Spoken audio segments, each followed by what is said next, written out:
Good evening, my beautiful Black geniuses. How is everyone today? Welcome to the Black Wealth Project, the project where we have a whole slew of Black financial geniuses here to talk about Black issues. Today's topic is going to be about the Black agenda. We talk about reparations. We talk about criminal reform. We talk about educational reform. What exactly should be on our agenda, the Black agenda, and should white people actually have a say in what our agenda is? But before we get too deep into it, I want to say what's up to the team. How's everybody today? What's going on? Good. Absolutely. So we got a different kind of lineup today. Tracy's driving in her new Tesla. Malik's out in nature. Courtney's Courtney. She's mad at me again. And Jimmy and Corey, how y'all today? How's everybody? We good, man. Good. I'm living a dream. All right. Well, let's move right along. How was everybody's check-in? What was the wealth like? What was the healthy and wealthy like this week? Well, for me, it's always 1,000 jump shots. So 1,000 jump shots, retrieve my own shots. And like I said, it's hot as hot as the underside of a dog's balls out here. So it's just hot. So I guess I'm losing weight. You know what I mean? I don't know. I can't tell you because I don't use no scale, but I can damn for sure tell you how hot it is and how much water I'm drinking. All right, Malik, how you doing? How was your week? It was always really good. There's always a couple of bad days in there. The past 2 days I wasn't really too active, but chasing the boy around the park, chasing the drone around the other day. So I got some activity. Okay. I see you out in nature, so you've been growing that garden. I like to keep my feet in the grass and the dirt sometimes, man. It grounds me. All right.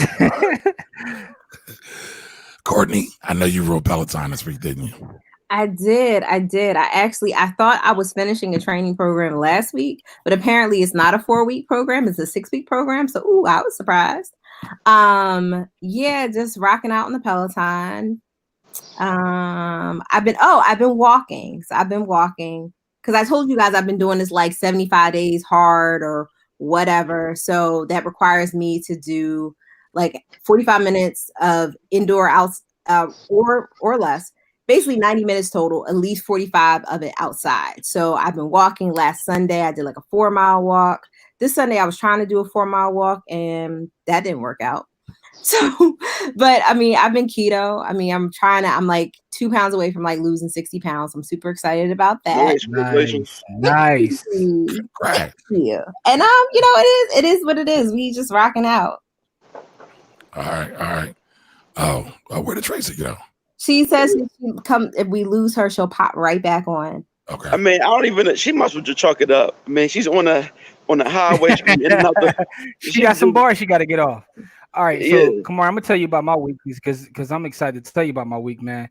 Okay. I lost another 5 pounds. So that's a total for those keeping score at home. I'll be looking forward to Sunday to tell y'all. So that's a total of 18 in the last 4 weeks.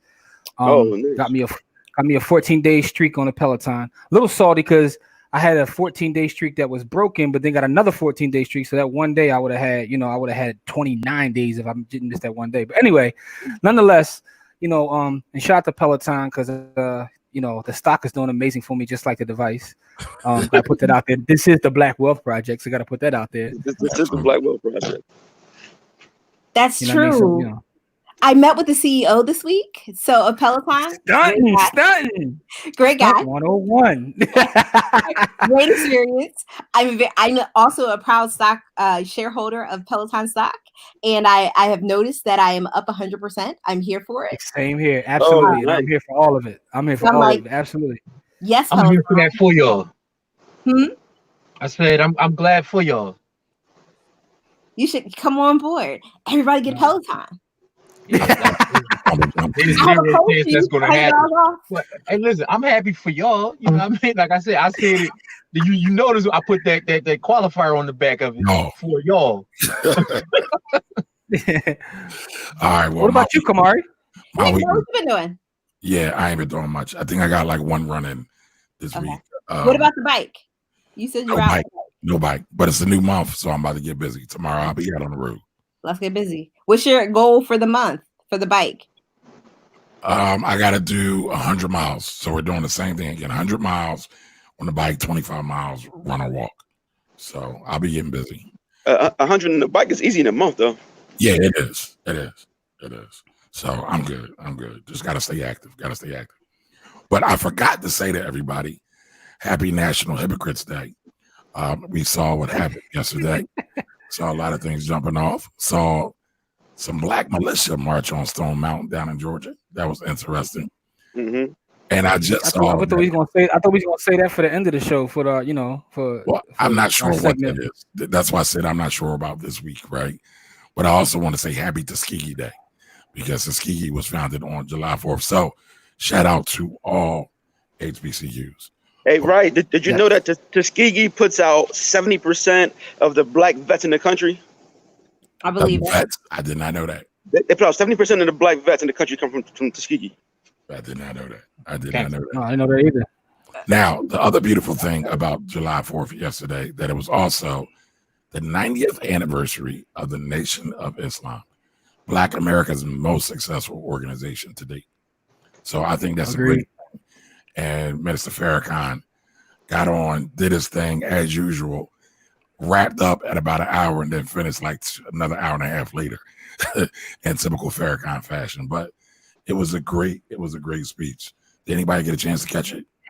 I caught 53 minutes. How much? 53 minutes? Mm-hmm. You timed every bit of it, didn't you? Well, I caught it on my walk yesterday. So I walked for 53 minutes yesterday, and I was listening to it on YouTube as I was walking. Anything pop out at you? Anything interesting? I thought it was really, well, first of all, I didn't know how he came in contact with the Honorable Elijah Muhammad. I did not know that backstory. I didn't know that he wrote a play and sang. And I was like, oh, okay, look at you. Talented, multi-talented. Yeah. And I think, I think one of the things that kind of stuck out to me personally that I kind of took from it is that, like, you're always working towards your gift. You're always in a situation where no matter whether you can see it or not, you're setting yourself up for your gifts are setting you up for something. So he was a writer, he was an actor, he was a singer, he was a dancer, and all of that set him up to take his life into a spiritual realm.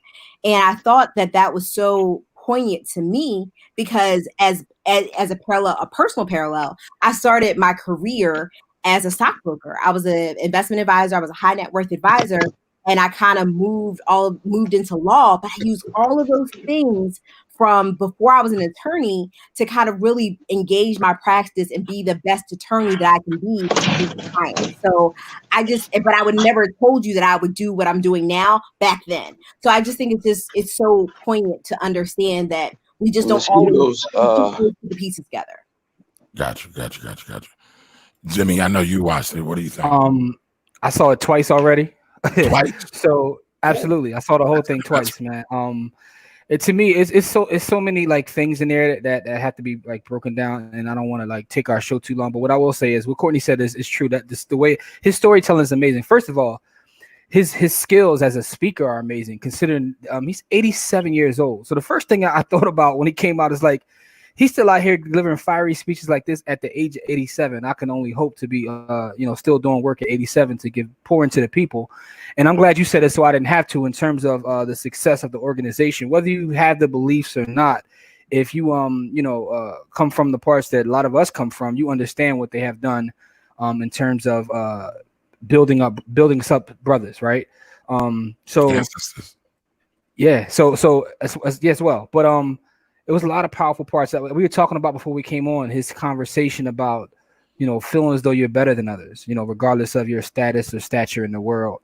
The talk of unity, how he relates current times to history. So it was a masterclass in speaking. Like I just enjoy every time that he does that. I mean, and it's like promoted and dropped like a mixtape, which is amazing. Like he gives a title for it, comes out. You know what I mean? So overall, I really enjoyed it, which is why I watched it twice, just to see.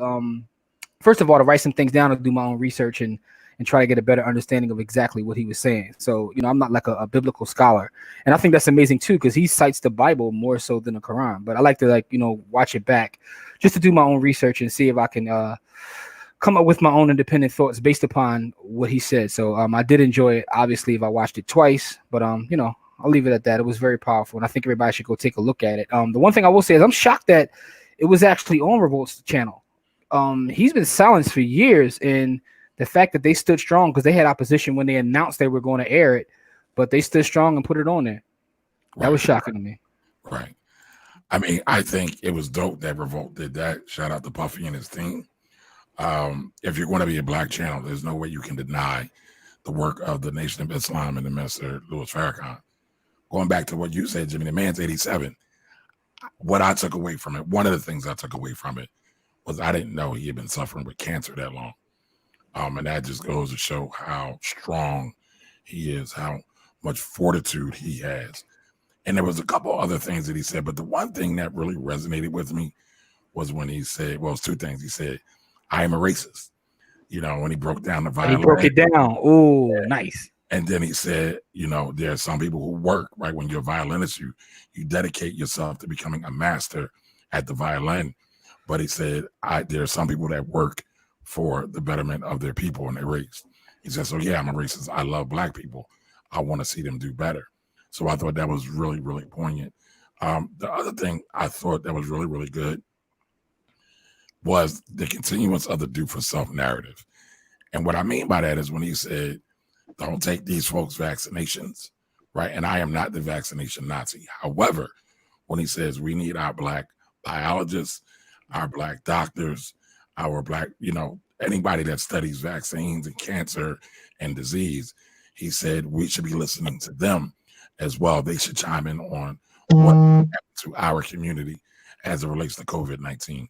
So I think that's very important for us to do for self in that same manner. But that was all I had on that one. Yeah, definitely. Now, The do for self. Right. Yeah, I thought that was powerful. So I think to Malik's point, he said that Tuskegee produces the most black vets nationwide. But I think one of the things that we need to talk about in terms of doing for self is understanding that HBCUs produce the most PhDs, period. Yep. Period. Yeah. Yep. So, and I think, last I checked, most black professionals in general, in terms of lawyers, doctors, accountants, titles that are considered professional titles. I last time I read something about it, they still predominantly came from HBCUs. Yep.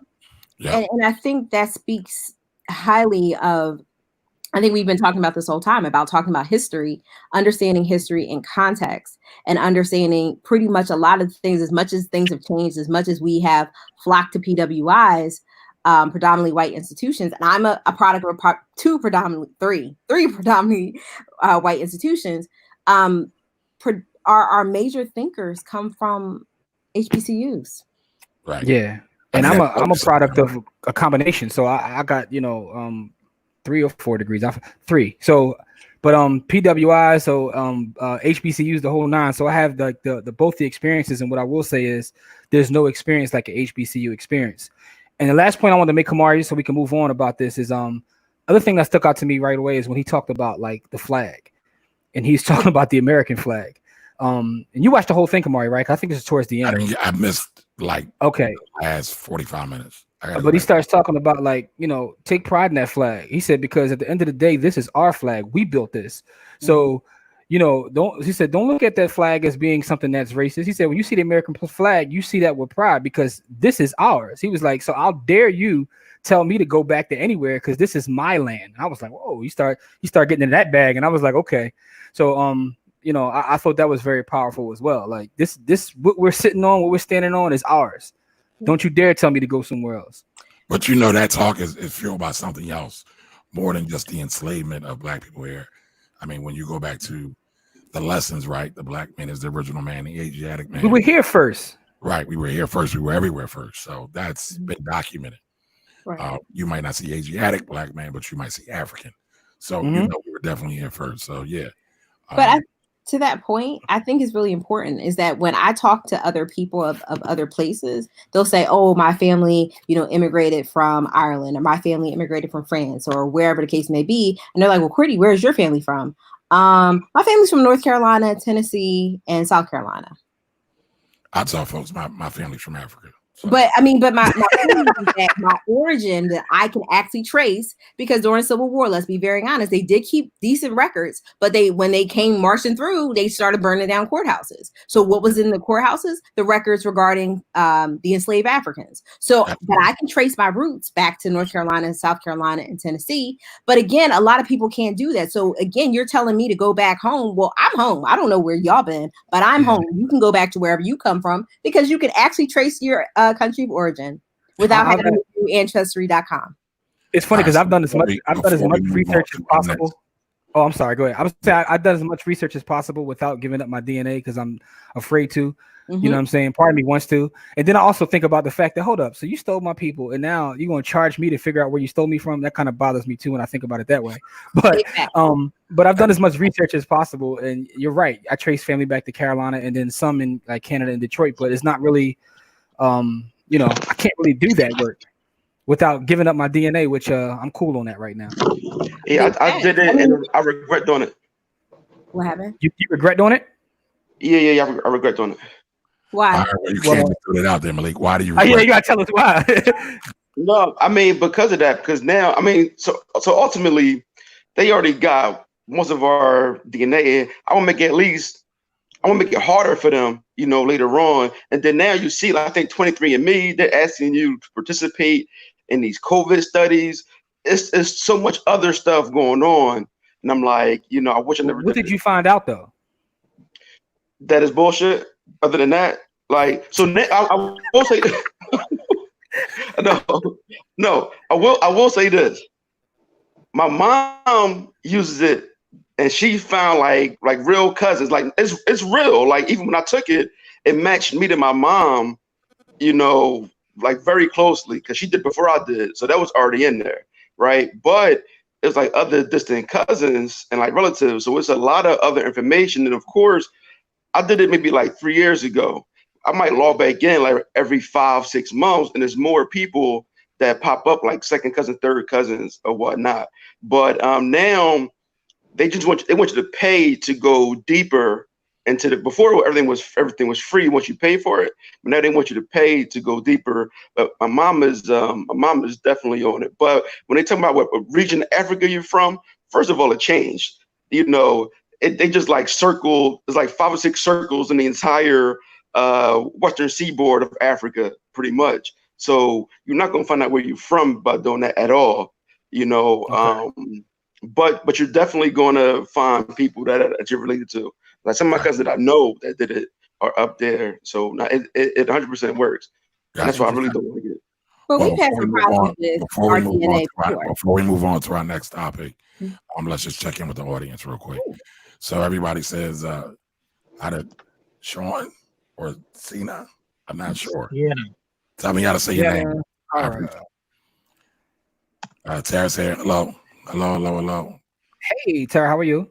Ronald Smith asks, how does 99.9 24K gold play? I don't know. Ronald, we're talking about the Black Agenda tonight. I've also had singing a Bruno Mars song. What's that? I thought he was Bruno Mars lyrics. But go ahead. I'm sorry. It's Shauna. Her name is Shauna. Shauna. Okay. Sorry about that, Shauna. I've also had both experiences, and there is nothing like an HBCU experience. Nothing like it. That's why I'm jealous of all y'all HBCU people. Percival, I will say this though. There are the PWIs, depending on which ones, the wealth, like the connections, they are 100% there. And it's just, I tell you, a friend of mine, he's only Hold on, let's get to the rest of these comments. Oh, I'm bad. Go ahead. Yeah, Percival says that's an interesting point. Not sure which point you're talking about, Percival. Probably mine. I think it was mine. It was well, great. Take the credit. Gracie Note says burn records and a huge disadvantage for race. Absolutely. Shauna, got you. HBCU love. What's up, Rick? Yes, this is the Black Wealth Project. Absolutely. All right, so listen, moving right along to our main topic of tonight. We're talking about the Black agenda. Everybody, hold on, real quick. We got to shout out a Black business, don't we? Oh, you're right. You are so right. Wow, I'm tripping. Black business tonight is on Courtney. It's on me. Okay, so great. So great. Okay, look at my face.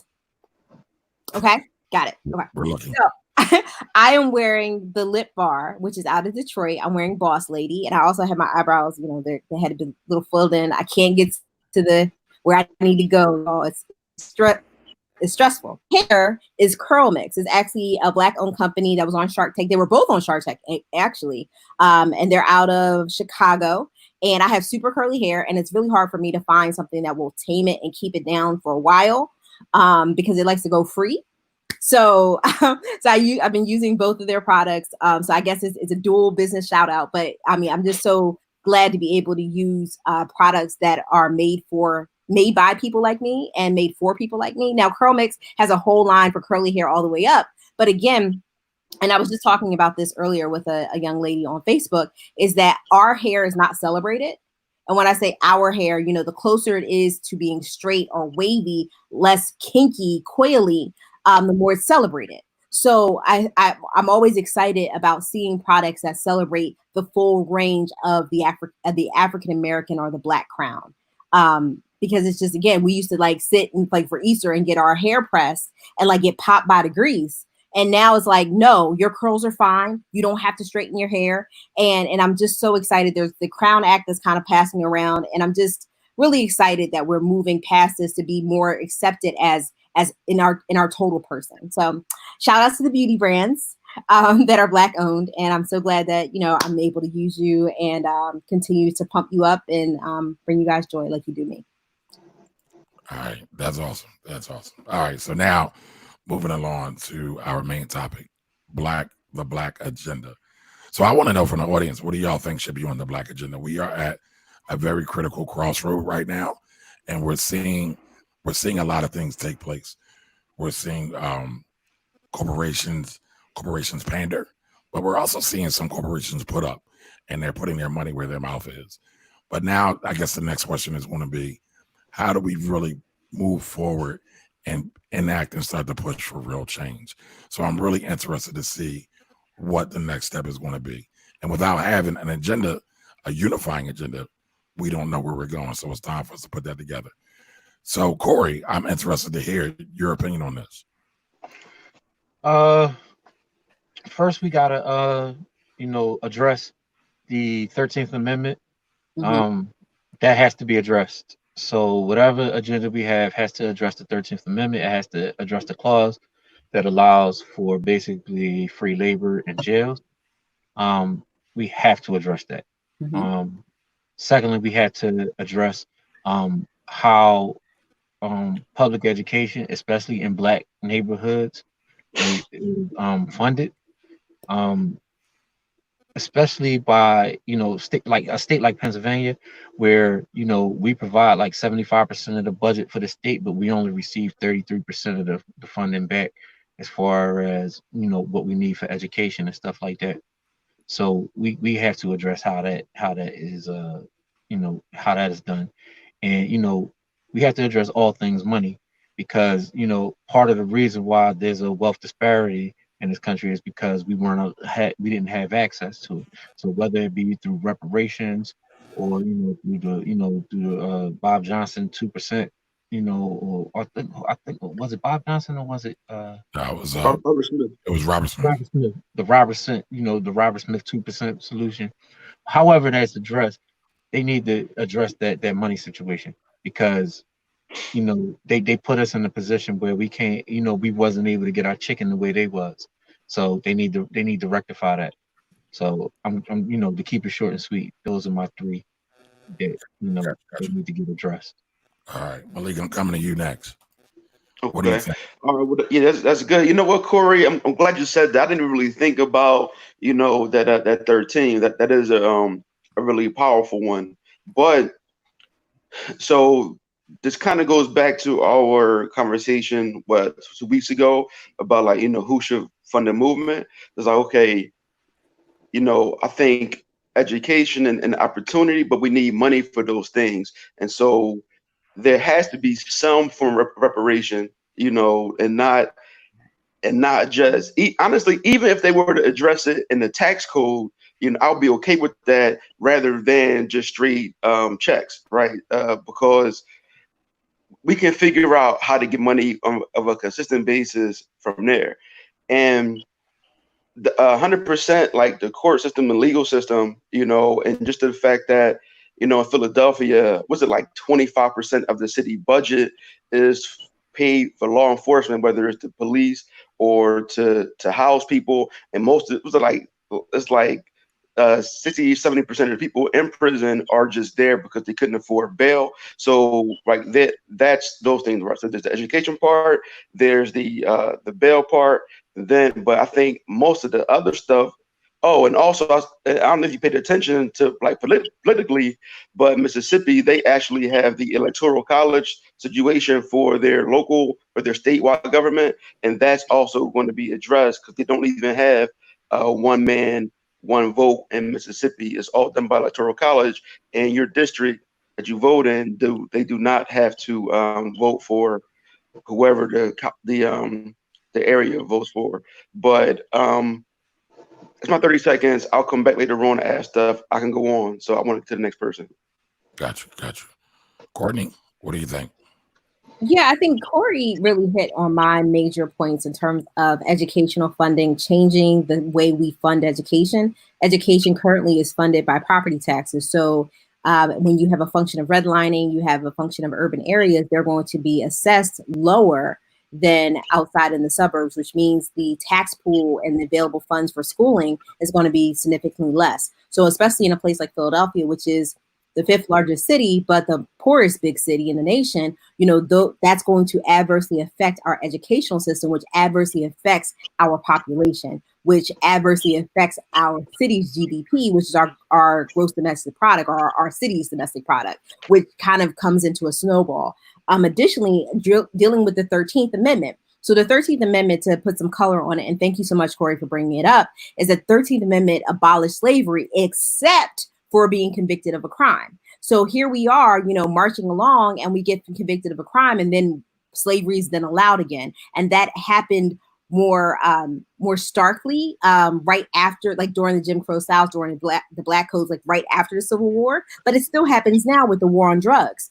So again, it's really important for us. I also would like to see that section taken out of the 13th Amendment. Slavery is not allowed at all. I don't care for what reason. But then on top of that, then the CSA, which is the Controlled Substances Act of 1970, I think that also needs to be amended, because they knew when they put marijuana in the code, they said two things. They said we can't make it, and this is Nixon's aides in the 90s. They came out because I guess they felt like they had enough time on their hands to come out and say something without being scrutinized or prosecuted. They said, listen, we couldn't make it legal to be Black, or we couldn't make it legal to be against the war, which was the Vietnam War. But what we can do is we can criminalize the things that we associate with them and then prosecute them heavily. And that's exactly what they did with the war on drugs. And unfortunately, Black people got the really short end of it. You know, your average marijuana user is a white man in the suburbs, but the average drug bust is actually in an urban area.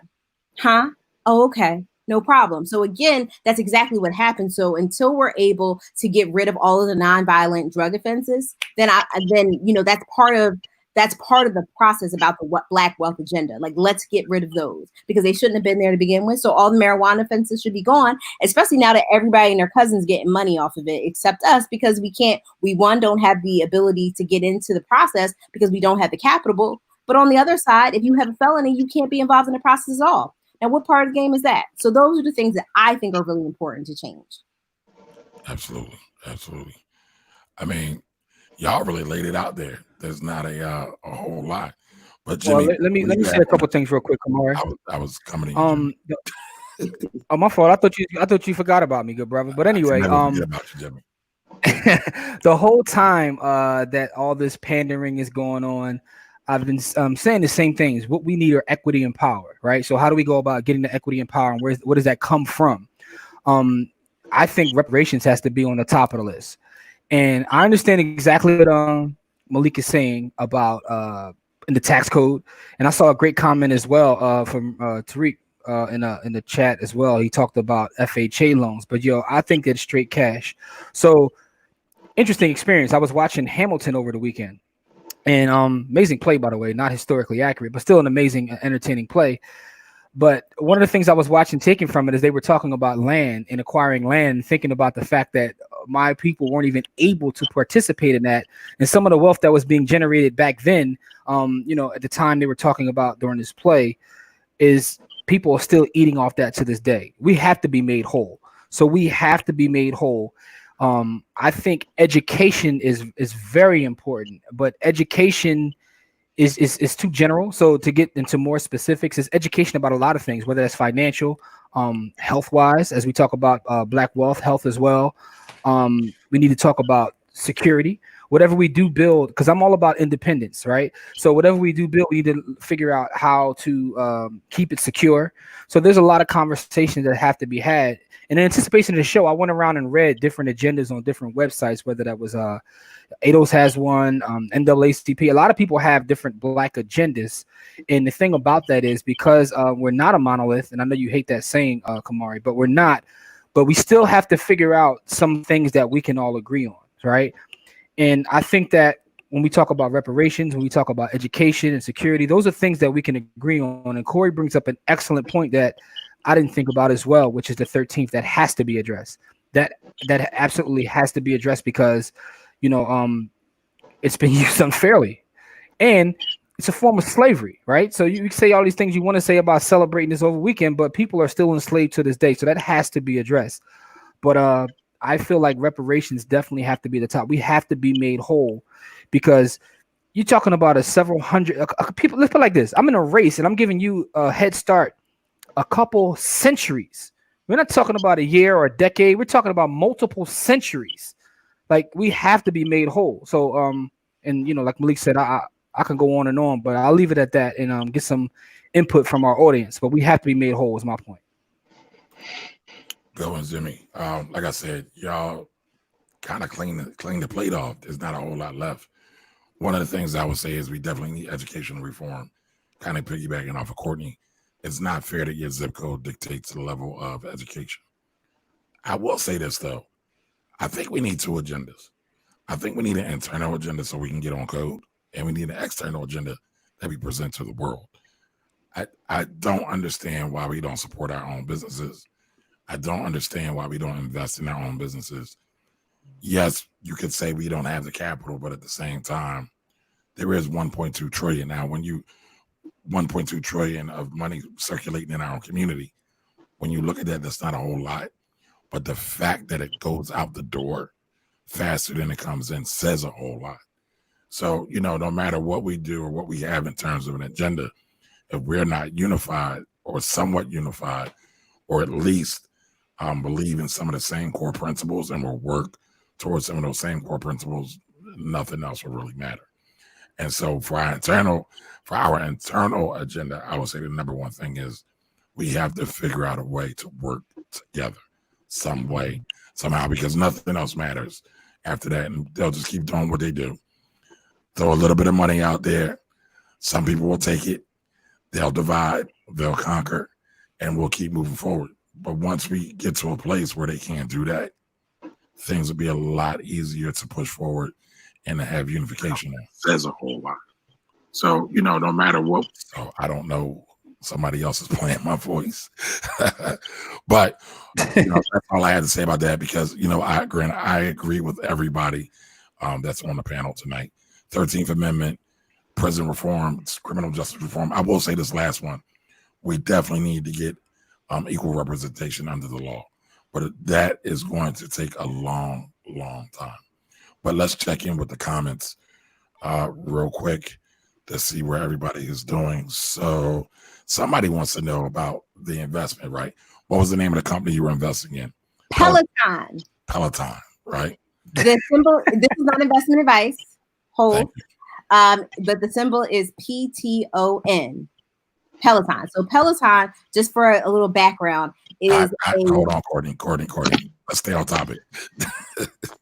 She's an ambassador, man. She got to get these bars off. I'm just trying to answer the question. It's not that deep. So here's the thing: Peloton is a workout at home program, or it has a treadmill and also has a bike. Started with the bike, started with the treadmill. The bike started about $2,500. The treadmill starts about $5,000. So that's kind of the model. You have on-demand classes and you have live classes, and it's a experience. So because of COVID, this is where a lot of people are going because a lot of people don't feel comfortable going back to a gym.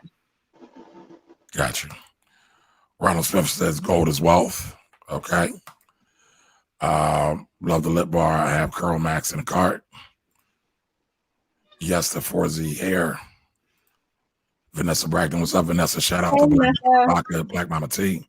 I brought some this weekend.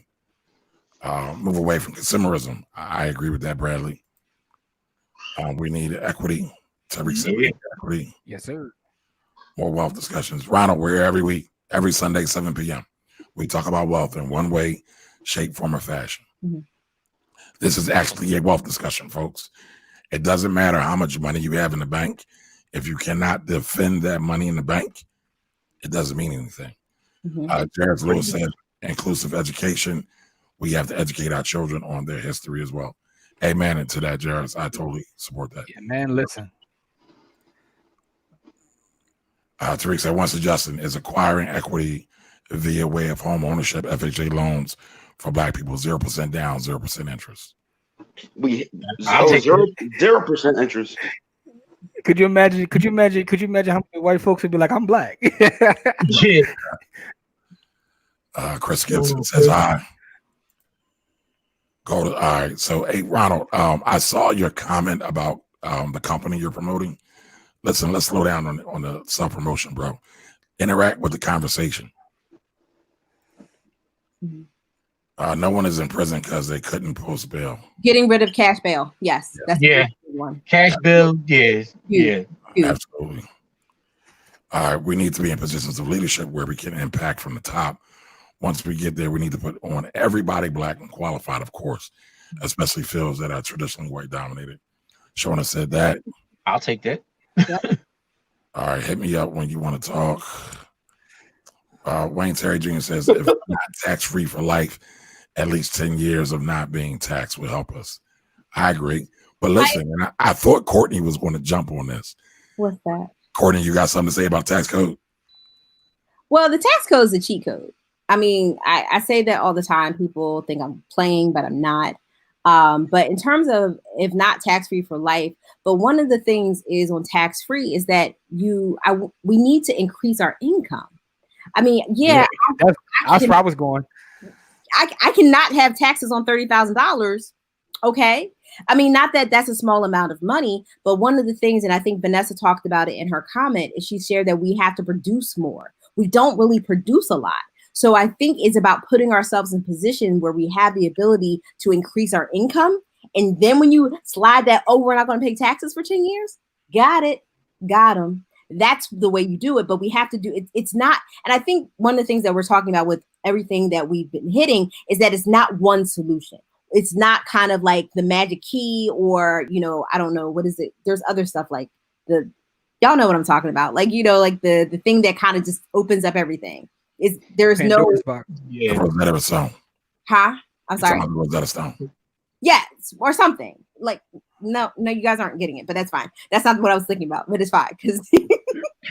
but anyway, my point is that it's not one answer; it's multiple answers because we've had multiple issues of problems layered on over a course of 400 plus years. So it's going to take us a lot long. It's going to take us some time to undo it. And if I see one more street painted Black Lives Matter and y'all still don't get a situation where the police don't have when the police still have qualified immunity so they can kick my ass and they still have a job and a pension. Yeah, that's another part. How about you put that money toward the lobby to get those qualified immunities removed? Like put that energy toward your local legislatures, your state reps and your city councils and your mayors to get those those trashy contracts that those because the reason and Courtney put me on the reason a lot of these municipalities are are folding is because those police, the police unions got these crazy, deals. You know what I mean? Like you can't, like they under contract, and so it's hard to break those contracts without breaking the city. And so to defund the police is going to take some doing because of the way those contracts are set up. So we got to focus on those things that we can control, and those contracts are something we can control. Like we got to put people in office. It's not going to create those kind of stupid ass contracts. It's going to let cops beat the hell out of us for the next 200 years, like they have for the last 200. So, we got to do better with that. Like that's something we can control. Gotcha. We got to focus on that. It's funny. I saw a comment today said a lot of people love defunding the police, the concept of that, but everybody don't want to vote. So we can't defund the police, or we're not going to vote. So thank you for bringing that up, Corey. Tara says Black Health Agenda. Also, I work in healthcare in the South Bronx, which is primarily a Black and Hispanic community, and I help people obtain health insurance. So many have health issues and no insurance. Yo, that's dead on. That is so dead on. Thank you for that, Tara. You're so right. I will piggyback with that though. We got a lot of food deserts in our communities as well, and we really try to fix that. Yeah. Well, I mean, so I think that the food desert, like in our communities, really technology is taking care of that. I haven't been to the grocery store since March. I'm on Instacart. ShopRite has a delivery app. Giant has a delivery app. Fresh Foods got a delivery app. Cousins delivery. You have means that the average person doesn't have, though, man. I got a phone. These are free. I got a phone. Amazon Fresh. No. So go ahead, Jimmy. No, I'm just saying, understand that some people can't afford to do that. They can't afford, and also, if you want to get into it, just talking about Philadelphia, some people don't even have internet access to even know that these things exist, right? So we have to start there. That's why we have to be made whole. Right. So what I would say is this: I'm not paying anything for these services. Like they got the free offers. Like Instacart is nominal. When Instacart things like $100, I think, for the year. But when you think about how much it costs to get to the grocery store and the time that you spend in the grocery store, average that $100 that I paid is well worth it, right? To have the selection. And there are people that can afford it, but they may not know about it. But yeah, but the point that I'm making is that the food desert is going away through technology. I'm not saying that it's perfect now, but it's definitely changing. It's not what it was. But if we're talking about a Black wealth agenda, we need to control our food anyway. So outside of just living in food deserts, we need to be in control and be able to feed our people. That's one of the things. We can talk about all this revolutionary stuff, but if we can't feed and protect our people, it has to start there, man. I mean, we can sit here all day and make all kinds of stuff, I think Courtney, you're in the co-op, right? Anyway, go ahead. I'm in a co-op. You're in the co-op, and then Camari, somebody else was in the co-op, a meat co-op down in Delaware. I forget her name. It was Natasha. Natasha, right? They have a meat co-op that they do down in Delaware. So no, I agree, Jimmy. You do have to, own and control your food. And like I said, last week in Durham, Raleigh, rather, they had the Black Farmers Market. So part of that agenda. But what most of us living in inner city and not really having any land, it's very difficult to control that food flow. That's why everything comes back to. But go ahead, I'm sorry. Shout out to Cheney. They have a hydroponics. I mean, there's ways for us, even if we're in an urban setting, to actually grow our own food. Now, is it always going to be with using soil? No, but we can find different ways to do so indoors. And I think that's kind of the next move. But I was so excited a couple of weeks ago.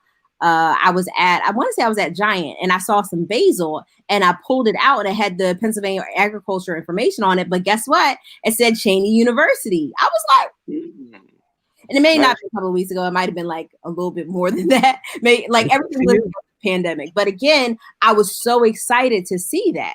So again, we have options. I mean, I think our options are a little bit more harder to find in the city, but they can be done. And there's plenty of gardens that are actually, we have a lot of vacant lots in the city of Philadelphia. You can have an urban garden. So these things are very, very possible. And again, doing the co-ops, and we're actually not far. I mean, I live 10 minutes from a farm. Now I live almost I live on the outskirts of the city of Philadelphia, but there's a farm about 10 minutes away from me. So these things are very attainable. And we just have to make them work for us because, again, we are the ones that have diabetes. We have hypertension. And, the two things, diabetes and hypertension, you combine those together and guess what you have? You have kidney failure. When you have a kidney failure, you go right on dialysis. And then it's like a banana peel from there. So we have to be very careful about kind of getting these things getting ahead of ourselves and feeding us, what is this? That let food be your medicine. Let food be your medicine. That's it. Absolutely. I want to throw this one in there, right? To Malique's point, because I agree with this point, but the other thing we have to consider is we have a large portion of unbankable people in our community, sadly. So it's harder for them to get these debit cards a lot of times, and some of these other cards that used for Amazon Prime and what's the other one you said? Instacart. Instacart, right. So can I say that real quick, Camari? Yep.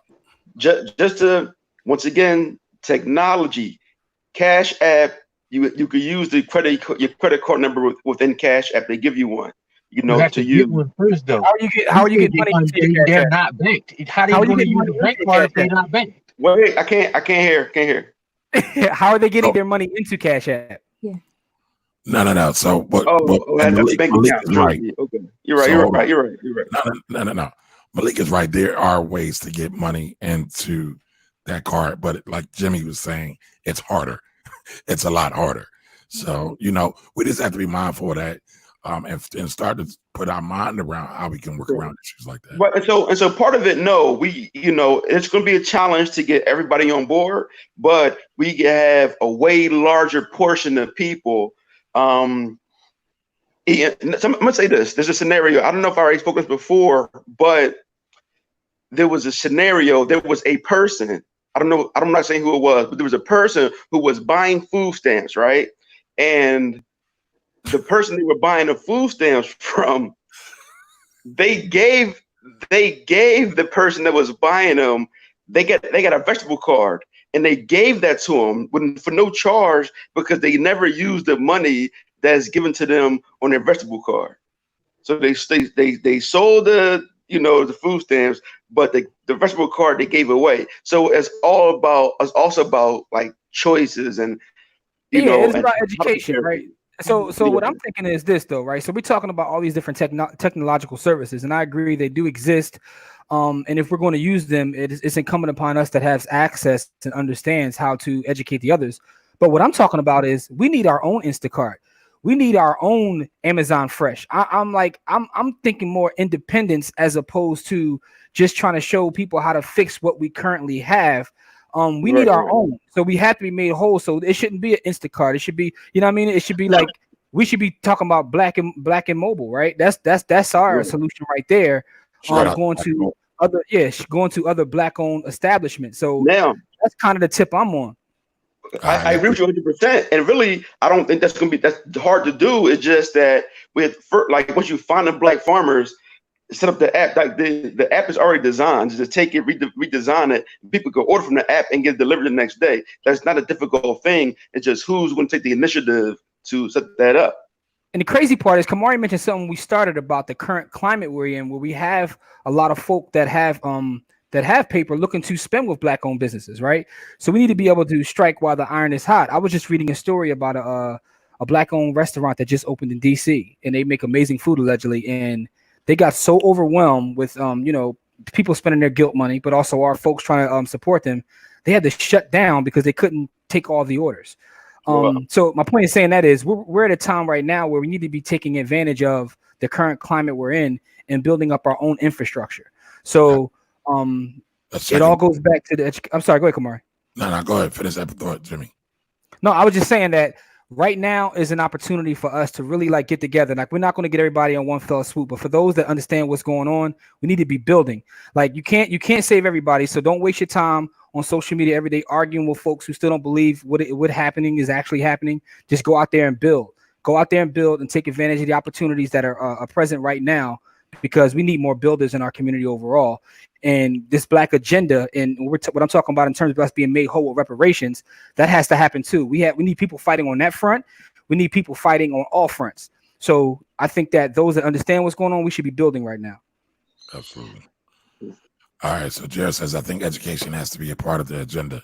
You guys discuss HBCUs. We need to encourage, fund, and support those at all costs, including our top athletes attending them. Yes, ma'am. I agree. I totally agree. 100,000%. Yep. Let's see here. Vanessa Braxton said they need to just cut the check. Talk to him. Talk dirty to him, Vanessa. Yeah, I hear you. Talk heavy. They not letting off that check like that. Not no time. All right, so Jess also says we also have to work to get into a position of power at systems that are already established. The judicial system, the district attorney, we can affect our own communities in positive ways. I totally agree. Yeah. I don't know if anybody. We already got black politicians that don't do a damn thing. Black politicians been running Philadelphia for decades. So Yeah, hold on. We're in a city with a bunch of black politicians, and our city it got ran down into a pile of mush. Like, yeah, but I'll say this, right? There's a difference between having black politicians that are backed with black dollars, and there's a difference between having. I agree, but that's the point. That's the point right there. Okay, all right, I'll agree with that. So I mean, we have to get on it, but I want to say this to Jairus's point. Look at what Netflix just did, right? We're talking about getting people into positions of power. That $100 million to the HBCUs through Reed Hastings, the other $100 million into black banks, and the hiring of Bozeman, right? That started because there was a key black person inside of Netflix that pushed and strategized to get that. It's absolutely imperative that we have people in positions of power. I agree. think that's a great example of that. So before we leave Jairus's comment, I want to make this point. We have to make local elections sexy again, or maybe just make them sexy, period. Because I don't know if they've ever been sexy, but it's super important is that, again, we get so excited and turned up about the president is that we forget the other years that are voting years, and they actually affect, judges and the district attorney. They affect your life, your day-to-day, your city council people, more so than anything else, anybody's president. I mean, yes, the president has big policy and it kind of trickles down, but like, if my garbage is going to get picked up, because my garbage hasn't been picked up this week, that's something that adds or takes away from my quality of life. We have coons here. We have serious raccoons and possums. So again, if we have the trash out on the street and it's not getting picked up, I might come, might have fisticuffs with a raccoon. Who wants that? You better get the strap. Y'all get the raccoon. Get the strap, Courtney. Get the strap. Listen, with the strap, I'm gonna have to, because and that's the thing. And then when we talk about judges, and when we talk about, I've been in courts. I've been in courts all over the Commonwealth of Pennsylvania and even in West Virginia, and the judges matter. How they take things, how they look at things, it matters. But again, we're so excited about everything else but that. But we have to get excited about the things that matter. To kind of piggyback on that point, Courtney, I totally agree. There's an election every 6 months, folks. All of them matter.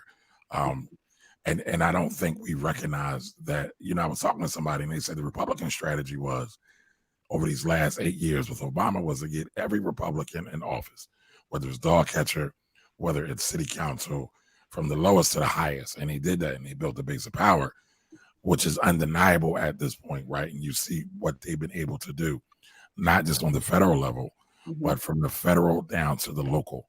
It really does matter. All right, some of our best and brightest actually trying to get those offices. A lot of successful people that are smart and bright people I know be like, I don't want nothing to do with that. Like, it's hard. It is hard. I know, I understand, but we need people that want something to do with that. Like, Yeah. So Vanessa Braxton said it's not enough of us making products and industries.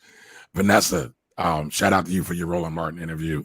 I totally agree. I saw you talk about that on there as well. Yeah, we don't control the means of production. Yep. Of anything. And Courtney just talked about that. Do y'all think there's a way as a collective to force reparations to be given? Who wants to take that? I mean, I can start, right? So now, can you force reparations? You can put people in office that support that agenda. But so if we're splintered, then no, we can't force it. But like I said, if we working together and we get the people in office, then yes, we'll eventually get a check. But once again, it has, we got to get more than 13% of voters voting. So we got to give them a reason to come out and vote. I know, just real quick, one more thing, you go Corey, is when I get my marketing for my district, everybody's information, everybody's is always the same, as far as there's no differentiating them when it comes to their marketing. It's always health, education, jobs, always those three, right? But without a plan. And so when people see that, they're like, who I'll vote for, I don't know. We're just going to go and I'll take whatever pamphlet is given to me up front and I'll vote straight Democrat, or I'll vote for whatever is given to me, or the first person, right, the top ballot slot. But so we got to give people a reason and understand how important voting is. And I don't even know what, if you're in the street, right, if you're in the street, if you hustling, you should probably want to know, you should vote who the judge is. They can be the one to give you the ticket. Great point. That's Great a point. Billy. Excellent. Great point. Excellent. That's All far. facts. I agree. All facts. I wanna, But there is a way to force it. okay, go ahead. You burn it down, like the youngsters did. The couple, you burn it down, because that's the only thing they respect. Force only respects force. So if you actually want to force them to do something, you have to force them to do it. You got to make it hurt in a place where they care about. So yeah, burn it. That's why the white folks start, showing up at their front door with the Uzis and stuff, like the white boys in Louisville. They start showing up at their front doors with the choppers, because when you start putting the pressure on, when you start turning that pressure up on them, they fold under pressure like laundry. So you gotta really, you really gotta go at them. You know what I mean? So you really could force this. You know what I mean? Now you gotta be ready for the show of force that's gonna come back, because there's nothing that they're gonna give away. You're gonna have to take it. But if you ready for the fight back, yeah, you can force them to do anything, to be honest. All right, so I think, right, one of the things that you can do to collectively push things, all things, not just reparations, is, Jared said it before, we have to get in positions of power. That's everything from politics to corporations, all up and down the line. And one of the things we're going to have to do is, relates to politics, we got to start financing our politicians. And we need PACs and we need lobbyists. Everybody talks about voting. Nobody talks about the money inside of politics. It might not make a whole lot of money in the aggregate, but in areas like places like a New York, a Chicago, a Philadelphia, Black folks can really make some big strides if they vote in the block and they move together and put some money in play. Anybody else have anything on that? I put money in. No. I the politicians that I rock with, I send them a check. Yeah, I sent some money. I sent some money to Jamal Brown. I'm about to send some money to Kentucky, to McGrath. I didn't want to. I wouldn't dare donate to McGrath over Charles Booker. But now that McGrath won the primary, I'm gonna throw her some bread too. Yeah, I think she will get a couple of my dollars too, because that boy Mitch McConnell got to go. Yeah, Mitch needs to go. Moscow needs to go. Yeah, I mean, and I think that's it. Like, we really have to put our money behind the people that support our agenda. It's not just here, because again, even though somebody's running for Congress in another state, that whoever they have on the other side, whoever their opponent is a bad actor. You got to go. They got to get the boot. So the way you give them the boot is you send them some loot. Loot, boom, done. So I mean, but seriously, like, I fund, my Pennsylvania politicians. I have not sent any money outside of state as of yet. I'm trying to get this house together. So I was like, listen, I'm gonna write these checks to those who affect my day to day. But as much as I can, we do have the conversations about getting money outside of the state, or even not outside of your area, because I know that there's a couple of battleground places in Pennsylvania that if we send some money to those areas, we can actually put a Dem to replace a Republican, and that changes the narrative for us. And Philadelphia needs all the love it can get, because the problem is and as Corey talked about earlier, Philadelphia has some problems in the legislator. That, you know, we give them a lot. We send a lot of money to Harrisburg, but it does not come back. And we need a lot more support, and they won't give us the rules and regulations we need. So Philadelphia, this is just kind of a local thing, is a city of the first class. So you can make rules and regulations that just apply to Philly. We have the Sterling Act, which allows us to. All right, Courtney, hold on. What is a city of the first class? A city of the first class is a city and a county together. So basically, it's the only one that exists in the Commonwealth. So they could pass laws that say this only, and they have done it before. This only applies to cities of first class. Boom. Yeah. And they don't, because they don't mess with Philadelphia. But that's crazy, because again, as Corey keeps saying, is that we fund them. We our money helps you out. You send our money to Harrisburg, you dispatch it all over the state, but you can't give me no love, but I'm giving you bread? No. That's not gonna work. Yeah. I'm hot because I'm a tax professional and I actually know the way the system works. So it is very frustrating to me.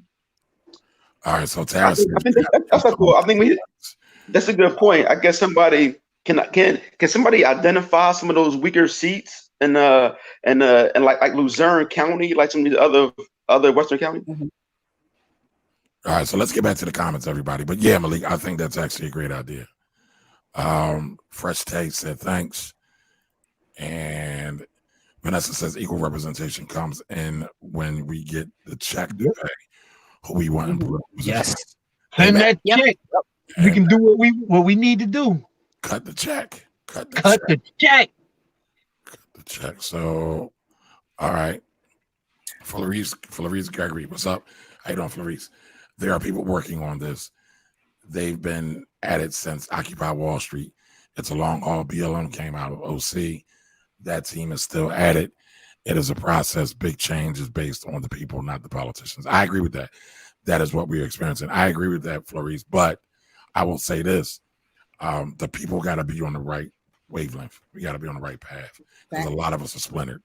If we were able to unite, and again, I'm not being super duper idealistic, but if things are going to change, we got to start thinking a different way. Let's see here. I think I jumped over some. Weekly community meetings to educate the young and the old to the current climate of living, involve and assemble top minds with aspiring minds to understand industry's activity projection and their role to play as competitors in pushing the standards already set.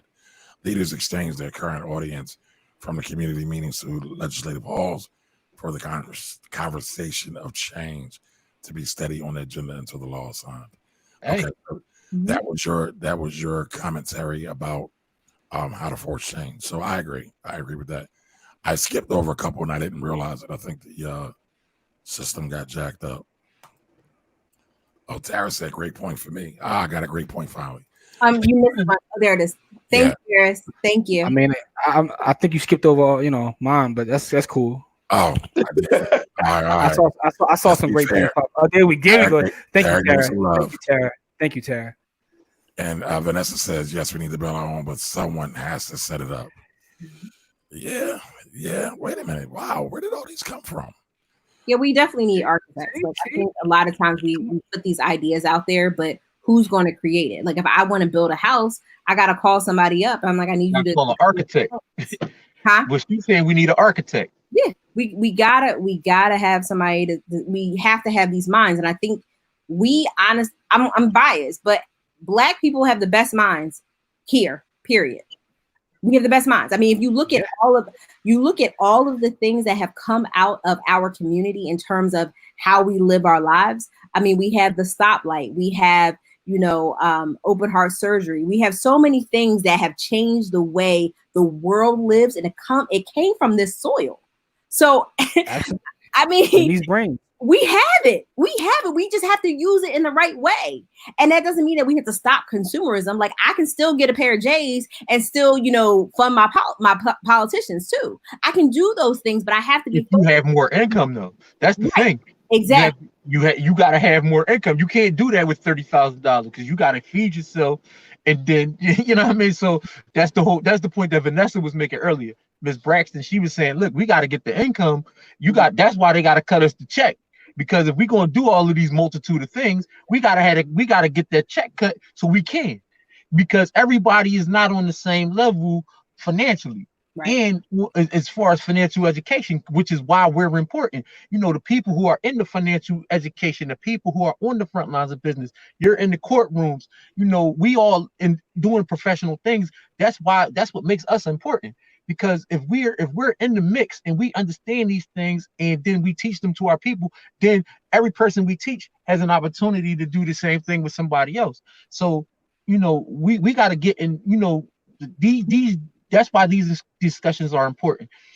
That's why this project is important, because we're able to have this discussion, and then we're going to be able to take this discussion and be able to create action steps and action points from it.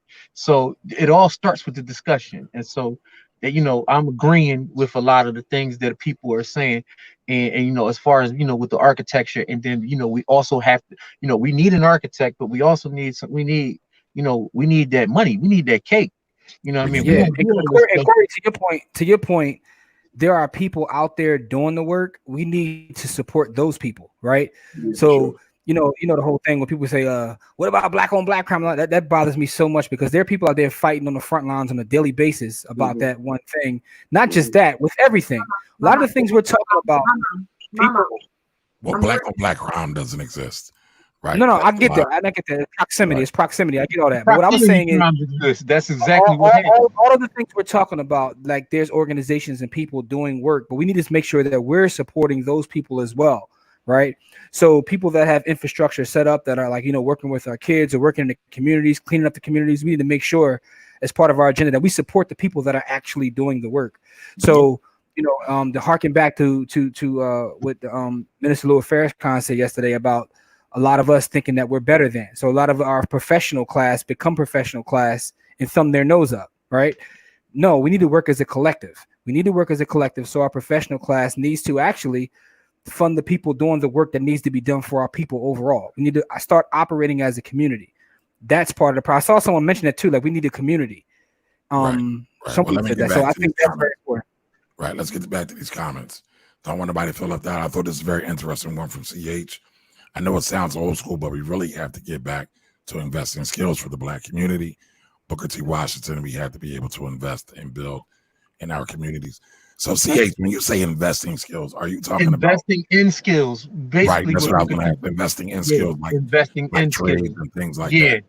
Absolutely. No, listen, we do need that, man. Listen, I need some sheetrock done next week, so I would love to. We need some more. We need some more skilled people. Absolutely. I need a roofing cap. I need a roofing cap right now. Right. I got a roofing cap for you, Jimmy. I just got my roof done. Okay, Black roofer. We'll talk offline. Absolutely. Black guy. We'll talk offline. Yes, sir. Okay. Fresh State says, are we discussing changing the current system or creating our own? We need our own everything. Executive, judicial, legislative, architecture, factories. Talk to them. Both. So I agree with that, but that's going to take time. That's definitely going to take time. You take Fresh State out there talking about a whole nation. Yeah, that's what I'm talking about. Fresh State building. I'm with her. Fresh Tech. Right. All right. Adrian Anderson said BLM could be funding neighborhood organizations with all the money is getting almost other things. I do not disagree. But I don't know if that's factual though. They could be. What would stop them from funding those neighborhood organizations? What would stop them?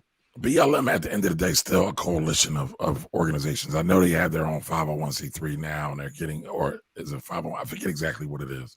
I know they're generating some money, but I don't know that they can necessarily fund all of our. I'm not saying they can't. I'm not saying they should fund every organization, but what I'm saying is they should be able to identify organizations doing the work and put some muscle behind them, because their name would generate money for those organizations without even giving them any money, just to say, look, that organization is doing the work and we support them as Black Lives Matter. That would give that organization a push that they don't have to pay for. I agree with right, that. but I think part of it is knowing who they are, right? So I'm blessed and fortunate to be in a position where I don't mind and I have the ability to donate, but I don't even know who the organizations are that are really putting in real work. Like the ones that I know, I cut them a check. Sometimes bigger, sometimes smaller. But we might need to put that in the list. Like, listen, like whatever Pop Derby, if Pop Derby said I need money, I'm gonna send Pop Derby some bread. He put the real. That's a good point. That's a good point because we talk about like finding black-owned businesses all the time, and at this point, it's like 50, 11 apps that help you find a black-owned business, but not people that are actually putting in that work in community. So that's a good point. It's a great point. So Shauna said yes, Instacart. She's going back to that. What we were talking about, Amazon delivers my groceries. I refuse to go to the grocery store. Just about everyone got a phone to order food. Black food co-ops. Yeah. Yes, order your ish from black-owned businesses if possible. Black and Mobile. Yes, growing or your own is key. Absolutely. Sean Fleming, what's up, Sean? I've started. Sean was goody. I've started to learn how to grow a garden in my backyard since I've been home. I plan on. Man, I tried. I'm terrible, man. I listen, man. I killed the basil, man. My thumbs are brown. Even when they're supposed to be green, my thumbs are brown. Yo, I'm terrible, this is my 6th year trying, and the first year second year me actually getting some fruit up. So congratulations. Keep at it. I try with little basil, man, and I'm terrible, man. Like I tried with basil and it didn't work. Listen, man, I bodied the basil, man. Rest in peace. How? Basil's way easy. Like I think that's the easiest. That's the easiest. I bodied the basil. Hold on, y'all. Hold on. This is interesting. Amazon. Rest in peace to basil. That's what I called him. I'm sorry. Go ahead. Amazon. Vanessa said Amazon is taking EBT cards. They are. I know some hood folks that is definitely using the EBT. Bezos wants every penny from everybody. So this may sound radical, but we need our own police force. There are many black-owned security firms. They could be a start. The same way as a mother, you just don't let anyone chastise or punish. I agree. I think we definitely need our own policing. Can I say this? Can I say this real fast? A lot. Yeah, I got you, Malik. Hold on. There's a lot to that though. But we always have to figure out how to operate within the law. But I agree. Go ahead, Malik. So now, like, it also comes to a power thing with the police force. I was talking to a gentleman who's one of the founders of Brothers Inc. here in Philly. He's like 80 something right now, and he said how it started was like the black mafia now, but then it was protecting the neighborhood from the white wolves that would come in. And then they were so effective at keeping the Italians out and keeping the number runners out. Like they get all this power. Then they're like, man, they gone. It's a void. Now we just start committing a crime. And he said that's pretty much how it started. It started as neighborhood protection. And so once how do you keep that power once you get the police force, right? How do you keep them from being corrupted? That's the biggest part of having our own police force. You know what, culture? That's a great point. I always say we need more culture because rounded in culture. It is not rounded in culture and community. Yeah, it's like when you get away from your culture, you do all kind of other corrupt things. I mean, it's funny, right? We're all from Philly. When you go to South Philly, we know what goes on, but they conduct themselves a certain way, right? Yep. And they get certain things done. I ain't gonna go too deep into it. You don't have to. If you know, you know. Right. Yeah. You get it. And so there's always going to be an underworld in any community that you have. The question is, does the underworld work for the community or does it work against the community? And that's something we need to talk about. So speaking of South Philly, one day I'll tell you the story about where I wore a Freeman Mia shirt to Pat at 3 a.m. But go ahead. Yo, man, that's got to be one of them backyard IG stories, man. So First Day says, your child, this needs to be true for the black community. White people should no longer be allowed to be our judge and jury. A jury judicial. Well, listen, we need more people to show up for jury duty. We need people to make that point. I was getting ready to make that point. First of all, they got to register to vote. They got to register to vote so they can be the jury pool. Yeah, that's true. That's where they pick from. So, jury says Amazon takes stamps and EBT. Again, didn't know. All right, there go your okay. Another shout out. There you go. Another one for me. What's up, Fresh Tay? Appreciate that. I think that was for me too. Okay. Yeah, everybody's giving Jimmy props. Everybody. I appreciate that. I miss my night tonight, man. You know what I'm saying? I mean, make sure y'all share this video several times on y'all page. I appreciate you. But to your point real quick, Camari, though, right? I just want to say this, right? So I served on a federal jury duty, right? And I literally saved the brother's life. They were trying to just like arrest him. So I got chosen, right? And it's 12 of us. I was the only black man there, only black person there. Mhm. And they were literally just trying to convict this brother. And some of the comments in the jury room were absolutely insane. It had like 3 people who said, listen, if he didn't do it, they wouldn't have arrested him. That was literally their logic. Literally their logic. We wouldn't be here if he wasn't a criminal. So I fought, and it went a couple of days. And, you know, I don't know if the brother's out there. I forgot his name. If you see this, I saved your life, man. But the fact of the matter is more of us have to participate in that. So we do need to build our own system, right? But and I love talking about independent nation building. But one of the things I want to be clear with is, while we do that, we still operate within this current system. So we can't forget about operating in there, you know, building our wealth in there, taking care of our health in there, but also participating in that, because we can dominate everywhere. Like Courtney said, we're the smartest, we're the brightest. We can dominate no matter what we do. So we need to be making sure that we participate and, you know, specifically as it relates to serving on juries, because some of the stuff you hear in there, man, and I know Courtney could probably attest to that too as an attorney, some of the just the thought process. Because they're brainwashed. They believe what they watch on TV. So they're not even giving us the time of day or like taking into consideration context or anything else. It's like we wouldn't be here if he wasn't a criminal, guilty. And that was just it. So to that point, I actually have never done a jury trial, never ever. Thankfully, a lot of my trials, because of the complex matter, is they're usually bench trials. Yay. But that being said, and when I say complex matters, tax matters usually don't go in front of a jury because of the nature. It's usually a matter of law and not a matter of fact. So matters of fact big matters of fact will go to the jury to decide. Matters of law are going to stay with the judge. But I do say this is that I've heard a lot of different comments about being in jury rooms. And the logic that has kind of happened with them is that we have to be in the room. There's there's a story, and offhand, I can't remember all of the details, but for some reason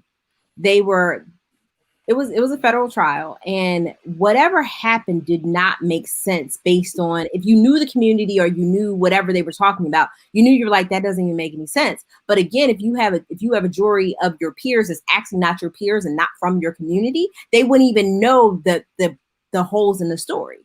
So again, I think Jimmy brings that point exactly. He's like, no, that doesn't even make any sense. What they're saying up there as what happened as their version of events or their story doesn't make sense in context. But again, you don't have context. So it's so important that we get in the rooms, that we elect the judges. We make sure that we are electing our senators. And because remember, these judges are appointed with the advice and the consent of the Senate. So we have to make sure that we're putting our senators, and when I mean senators going to Washington, we're putting people in that agree with us, because again, they're going to appoint federal judges, which are appointed for life. So they're really we have to the point that everyone's been saying, education. Yes, we have to understand the education, and we have to understand where one voice, to Jimmy's point, can make a difference. It's just one person to say that doesn't make any sense for the whole game to change. Right. All right, let's keep going through these. We need our own manufacturing, growers, and distribution centers within our communities. Not everyone is doing that. Shout to Uncle P. Uncle P doing his thing. That's exactly my point. Thank you for expressing it so clearly. I don't know what I did, but it's another one up. So I might be now. Yeah, we were right there, but that's when you said about the black dollar being behind the politicians, not just black politicians, but our dollars being behind them. That's what she was talking about. Absolutely. All right, so I got another one from Tad Jimmy. I think I'm beating you. Hold on. Local elections are most important for our day-to-day lives. I agree, Courtney. Yeah. One of my best friends is one of the Houston 19. I am not familiar with the Houston 19. Me either. I'm not familiar with that. What's the Houston 19? Got school us with that. Gang. All right, Courtney got another point. Okay, Courtney getting one. Okay. All right, Shauna says we need to create communities. Much comes with that. We need a foundation to recreate areas similar to Black Wall Street. But where do we begin? Do we relocate by the thousands? How do we provide stability? Well, I'll say this. Anybody wants to jump in? I don't think we need to relocate right now. I think we got to take this online. And I've said this in previous episodes. I think Black Wall Street is a mentality and not a place. So where we start is by supporting the Black businesses that are currently existing and brothers and sisters who actually not just own the business but are putting back into the community. So find those people and support them right now. I have a thought on that. We already have some communities around the country that are, 30, 40, 50% Black. I think all the Black people around the country should move to those cities where we already have dense Black populations. So that means most of us is going to the South then? No. You already got we in the city right now with 45% Black people. So we wouldn't be going down South. But the majority of Blacks live in the South. So the majority of those. But I'm saying, all right. So then we control the southern states. I don't care where it's at. What I'm saying to you is we have cities like Philadelphia and Chicago and other places that, and places like in big cities in New York that are majority Black or near majority Black. And I'm saying turn them from near majority Black to damn near 70% Black. Like we should cluster, and because then that gives us more power. All right. Vanessa's giving hand claps. Wayne Terry Jr. says reparations should be at least 10 lines long. Just money is dangerous for some of our people. It's supposed to be a recession. Folks are spending the COVID money like the money falls to them. I education piece. Yeah, I can't disagree with that. Hey, listen, I don't know. Some of y'all turned the money on, but it's not that much money. But real quick, the Houston 19 are the 19 African American women elected for judges in Texas. Okay. Oh, that's dope. Okay. Shout out to them. Okay. All right. I didn't know that's what they were called. Like I didn't know it was a thing. Yeah. I didn't either. I Googled it. We don't get reparations because Black is not a nationality. Trace your tribe. Blacks are Native Americans. Oh, Lord. This is who gets reparations. So I said, oh, Lord, not to disagree. Africans were clearly here in the Americas before. But I've had a lot of conversations about this Native American or Native people. And I got a question for you, Fresh Day.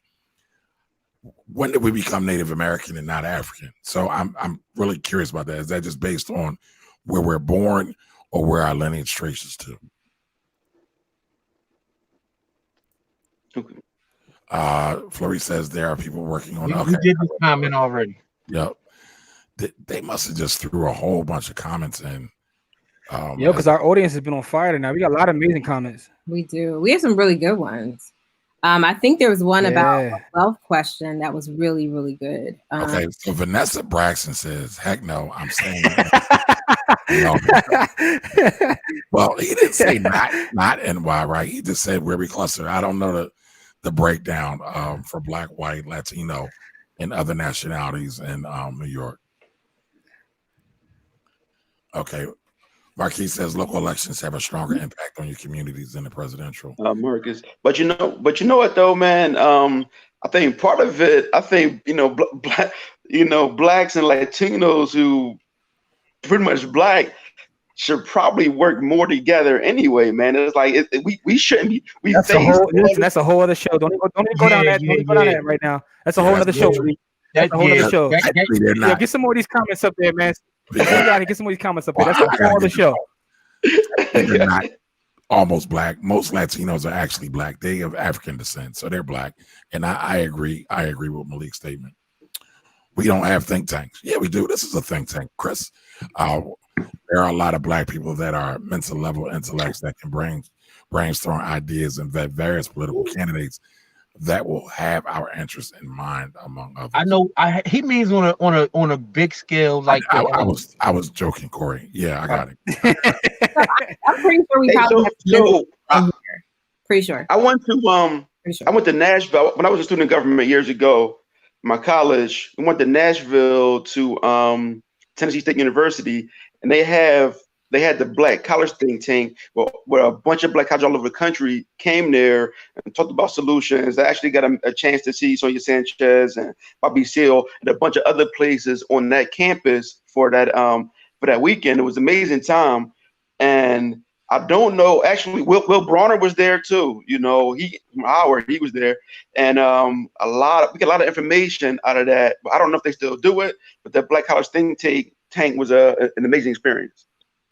Gotcha. So CH says something that I don't know if we've ever covered. How do we address the issues with the Black family structure? This is at the root of building a sustainable community. We got to keep him out of jail. We literally have to address it. Whole other show. That's another. Yeah, it's kind of deep, but I mean, I think there's something there. I will own in those cities, but I'm saying my black ass like the black community, so they can see my black ass to be mad AF. Period. That's very Vanessa. Shout out to Vanessa. Shout out to Black Mama T's. All right, Tara said, great concept, Corey, about moving to majority black cities for more power. All right. Nope, not moving. I can stay in Chicago, do what I need to do. We don't need to move together. Oh, wow. All right, so Karan says, yes, it's super unfortunate how far that culture has fallen. Something needs to control it or replace it and figure out how to keep it checked. Drugs had a lot to do with the downfall. Sorry for the rant. My family's history is tied up with that. No, I'm not sure. appreciate the comment. Karan. I appreciate the comment. Okay. No, black brown coalitions, many of them, whether you think they're black or not, are just as racist as white folks. Some of them are. There's no denying that. That's a whole other show. That's a whole nother show. But I think Bradley made a good point, Camari, if you can find it, because I think it's a good conversation to really kind of, we talked a lot about culture. Bradley that's from YouTube. Who did it? Bradley from YouTube? Yeah. And I saw Kahan on Facebook talk about the same thing with the juries, man. Like, we got to get involved in those. Okay, what was the first step you guys took once you made the decision to start building your wealth? And what was the first asset you acquired? That's a show. That's a show. That is a show. I'll tell you what I did. I started saving more of my money. Instead of the first step I did was to start saving a bigger percentage of the money that I already was bringing in. And I'll be very short. The first thing I did was write everything down. What do I own and who do I owe? That's the first thing I did, was just take a piece of paper and write down what's going on and then figure out how to move from there. Everybody know what I always did first. The same thing. Stop buying shit. There you go. So I feel like I'm different. The first thing I did was set out my goals. Like, what were my goals to do? Like, what was I trying to do what was my end looking like? And then I worked my way backwards. And so I was able to really pinpoint the problem areas if I knew what I was trying to do. Did you write it down? Write it down, made it plain. Yeah, because I think that's the most important thing is don't just say it in your head and write it down. Write down your goals, write down who you owe, and write down what you got. Mm-hmm. And I mean, and I used the debt snowball to kind of get rid of my debt. So I lined up all my debt, lowest to highest, and I paid off the lowest, then I went to the next one, paid off the next one, paid off the next one. And I mean, we have to be patient with ourselves. Like the stuff, like I posted on Instagram the other day, money problems have nothing to do with money. And I think once you really realize that it's a mindset issue, you're doing some other stuff that gets you in a bad spot. That's a t-shirt right there. Yeah, that's from Eric Thomas. Eric Thomas, the hip-hop teacher, hip-hop preacher. Yeah, okay. I was like, you right though. All right, so as we begin to wrap up, I just wanted to make sure I got everybody listening. I appreciate everyone that is here. But as we're moving along, right? Anybody have a Black Joy moment this week? Anybody? Man, that was really two dope? of them. I'll start real quick. Maker, was it McCord Maker? Decided to attend Howard University. Right, I thought that was amazing. As someone who supports HBCUs, that was so much bigger than basketball. Whether he plays or not, but considering what's going on in the world, it doesn't matter. Just that gesture, and now there are conversations being had. I've seen people how about this? I saw people in 2020 didn't know what an HBCU was, but they were having the conversation based upon this gentleman deciding to take his talents to Howard University. So I think that's an amazing moment this past week. I had two of them, but I'm pretty sure one of y'all will say the other one. But yeah, for me, that was it. Well, you can have mine, Jimmy. Yeah, you took mine. Anybody else have any for this week? I do. So I just brought on 2 interns for the Ivy Investor. I'm super excited. They are 13 and 14. I'm like, oh, nice. Yes, they're my fiance's sons. I'm overjoyed. They have their own email addresses at the Ivy Investor, so now they big time in it. But I have my youngest is going to be working on my social media, so we're talking about hashtags. We're talking about just kind of when to post. We're learning about that. My oldest is going to be doing a lot of the back office stuff, sending emails, kind of having those conversations, making sure my calendar is together. My calendar is a whole mess. So, I mean, the fact that, and we had a conversation about where their money was going to go. So some of their money is going to be in their pocket, whatever they want to do with it. But the other half of their money has to go to a Roth IRA.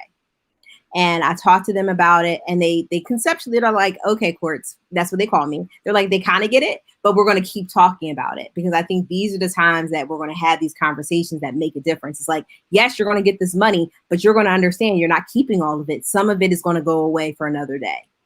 And that's amazing. And I'm just so excited to kind of start this with them. And they seem so interested. They're like, oh my gosh, we can do this. You have a YouTube channel. Do you know you have 30,000 followers on Instagram? How'd you do that? And so the stuff that they kind of think amongst themselves is kind of dope. But the fact that I'm able to employ, my babies is amazing. And then kind of give them a leg up and give them a Roth IRA. So we're looking at retirement. We're looking at buying a home, because those are all the things that a Roth IRA can be used for.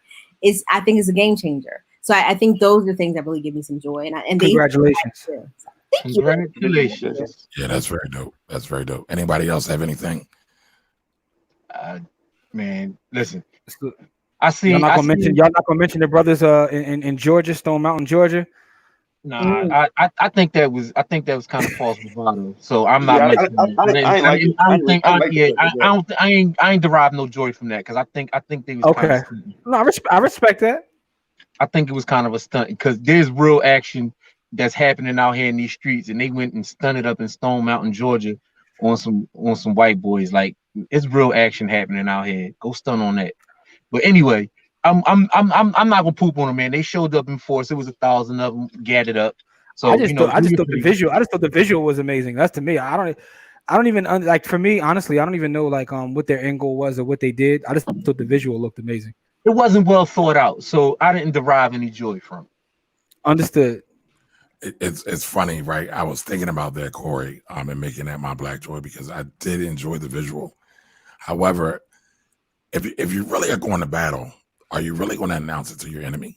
Yeah, like they could have been out there. Listen, I'm military. So I thought it was very well, very, like, it's like those Black Lives Matter things they paint on the street. It's pretty, but it's not really effective. Like, so I didn't, again, whatever. I'm glad they did it. Listen, man. Hey, listen, you know what it is? Women like to see that, man. And I'm not even trying to. No comment. I'm leaving that alone. But what I will say, man, is, can y'all see that face? Y'all see that? That's why I'm gonna leave that alone, man.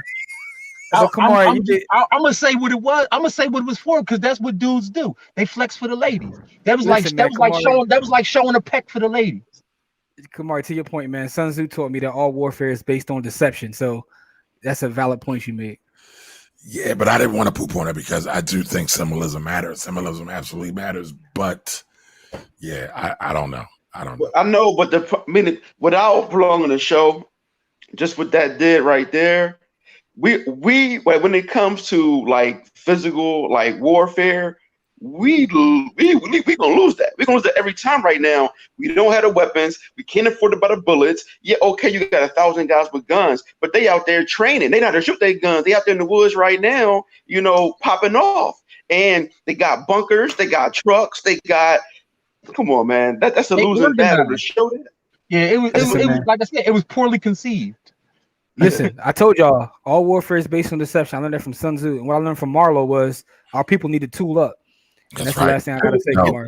That's the last thing I gotta say. What I got from that, Jimmy. Our people need to tool up, because I think this potentially could have some backlash. Maybe not right now. But shout to Black Rambo, shout to Derek Grace too. The cats have been saying this for a while. I agree. Our people need to tool up. All right, so as we close out, does anybody have anything you would like the community to support you with? Yo, I'll go first since I'm trying to get out of here. I'll just say this. Everybody watching, we appreciate all these amazing comments. Make sure you follow the Black Wealth Project on all socials, Facebook, YouTube, also at By the Hood. Hit us up on Instagram, Twitter, Facebook, TikTok, Christian Mingle, Farmers Only. We're everywhere at By the Hood. All right. What? Christian Mingle? Y'all have a profile? Yo, Jimmy, I'm joking. We're everywhere on the net. I'm joking. They got plenty of fish though. They got plenty of fish on the jury.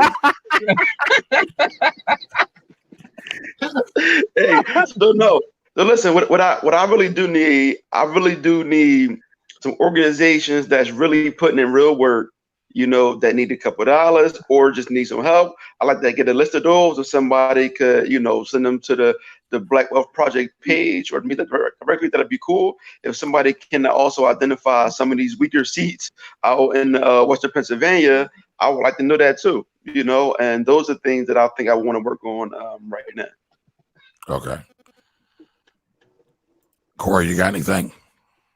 Yeah, just be cognizant and aware of your surroundings, man. That's what I need help with, man. They just found a young boy hanging down here, a young football player hanging from a tree. So you know what I mean. So that was in Jersey, right? Man, that it's happening all around the country, man. Yeah. So I'm just saying, be cognizant and aware of your surroundings, and go places together. I know we in COVID season, and and social distancing is a thing. Damn that social distancing, man. Protect yourselves and protect each other. So that's what I need y'all to do. Tool up, Marlo. Courtney. I'm sorry, I have to process that. Yeah, that was deep. Wow. Yeah. I'm sorry. So I do follow the Black Wealth Project on all social. Follow me on all social at the IB Investor. This Thursday, I'm doing an introduction class to real estate investment trusts, which are basically real estate companies that are traded on the stock market. Super excited about the convo. You can find more information on Instagram. I second it. Take care of yourself and take care of each other. We are really all we have. And during this COVID season, I have lost at least 3 relatives, not necessarily because of COVID. We actually lost our matriarch yesterday. So she was 100. She would have been 101 in November. So, but not from COVID, thankfully, but still, a loss is a loss. And the fact that we're not able to mourn her and celebrate her life as we normally would culturally is a lot. And my grandmother's 91. So this is her aunt, and this is hard for her also. So, just continue to take care of yourselves and each other and take the time that you need, whatever that time is. Yeah. Awesome. Sorry about your loss. Thank you. Yeah. My ask is to follow the Black Wealth Project on YouTube, on Facebook, on Instagram, and also on Twitter. And I'll say this in closing. Do me a favor and do yourself a favor. Check out Frederick Douglass's what does the 4th of July mean to a slave? I think it's something we all should read, know about. I've seen people that said they've never heard of it before. So do me a favor, Google that, look it up, share it with your children. Our history is very, very important for us to make sure that we have these conversations and make these moves in proper context. So again, check out that Frederick Douglass piece that he weighed in Rochester, New York in 1851 or 52. I forget the exact year, but it's a powerful piece. And what he said then very much is still relevant and current today. So that's all I have. I appreciate everyone that watched. I appreciate the Black Wealth Project team. We will be back next Sunday, 7 p.m. So make sure y'all set the clock. We will be back again next Sunday at 7 p.m. I'll see you all soon. Everyone have a wonderful week. Bye-bye. Peace. Peace. I 5,000.